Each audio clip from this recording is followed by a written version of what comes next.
Jesus tinha curado muita gente, expulsado demônios e a fama dele estava se espalhando ali por toda a região. E aí no comecinho do dia seguinte que ele tinha feito essas coisas, ele foi para um lugar deserto, né? E aí um monte de gente foi atrás dele para impedir que ele se afastasse deles, né? Eles queriam que Jesus continuasse ali com eles, fazendo todas aquelas coisas e tal. Mas Jesus disse assim: é necessário que eu anuncie nas outras cidades também o evangelho, a boa notícia do reino de Deus, porque é para isso que eu fui enviado.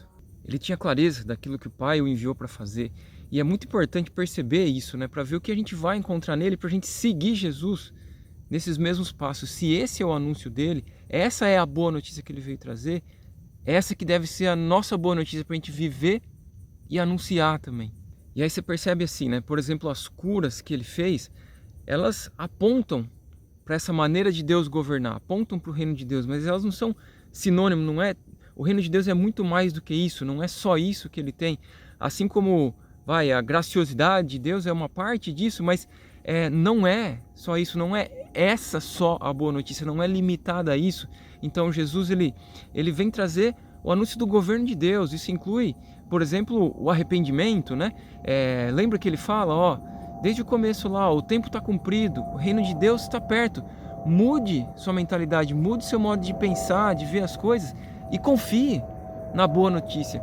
E também a questão de você receber vida eterna, isso tem a ver com confiar no que ele diz, ser fiel ao Pai, a Jesus que ele enviou, né, que é o sentido de crer, que tantas vezes aparece ali, né, nas falas de Jesus. E é isso que Jesus vivia anunciando de lugar em lugar em que ele passava.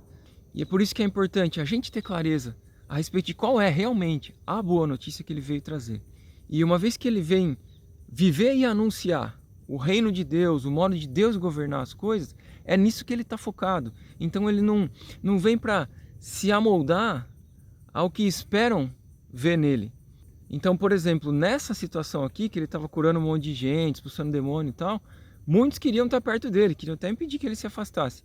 Mas um pouquinho antes, quando ele estava na outra cidade ali em Nazaré, o pessoal tinha levado ele para cima do monte para jogar ele lá de cima, né? E a gente sabe que tem horas que multidões iam atrás dele e horas que diziam, meu, essa palavra é muito dura. E inclusive a gente sabe que ele enfrentou oposição a ponto de levarem ele para ser crucificado. Então eu quero dizer assim, é olhar como é com Jesus e a gente seguir o mesmo passo dele, se a gente quer ser discípulo dele. Ou seja, na medida que a gente se concentre naquilo que Deus quer de nós, é natural que tem horas que aquilo talvez as pessoas vão gostar e hora não.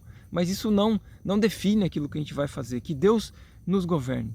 E é relevante perceber também, né, que Jesus veio trazer uma boa notícia, na verdade, a boa notícia, que realmente é uma coisa de muito valor. Quer dizer, o reino de Deus, que é aquilo que existe de mais valioso, ele está perto, ele está ao alcance da sua mão, vamos dizer assim, perto nesse nível. Mas cabe a gente uma mudança de mentalidade, um arrependimento, mudar o jeito que a gente enxerga as coisas, para que a gente seja assim, reinado por Deus, direcionado por Ele, governado por Ele naquilo que a gente vive. Sem essa mudança, talvez a gente vai ouvir a boa notícia, ele vai estar perto, ao nosso alcance, mas a gente não vai entrar nele, não vai viver isso, porque a gente vai continuar governado por aquilo que já estava colocado em nós de alguma outra forma. E essa é uma mudança que eu entendo que ela é contínua. Você muda uma coisa, percebe outras para mudar, vai caminhando com Deus, Ele vai transformando a gente, de modo que cada vez mais a gente venha realmente a viver o reino dele, né? E como um fermento que fermenta toda a massa, quer dizer, colocar ali uma medida e fermentar a gente inteiro nesse sentido da parábola que Jesus fez, de ser completamente governado por ele. E nesse não se amoldar às expectativas que as pessoas têm dele, de Jesus, eu incluo aqui o modo de pensar dos leitores do que se chama Novo Testamento, que não tem de fato Jesus como a fonte da maneira como eles vão ver as coisas, apesar de chamá-lo de Senhor. E eu estou destacando isso porque eu acho que é muito comum isso acontecer, né, hoje, de querer amoldar Jesus àquilo que você interpreta das cartas, mas isso dá ruim. Então essa é a ideia desse vídeo, que a gente veja a clareza que Jesus tem a respeito desse envio dele, de anunciar a boa notícia do reino de Deus, e que a gente siga ele nesse espaço.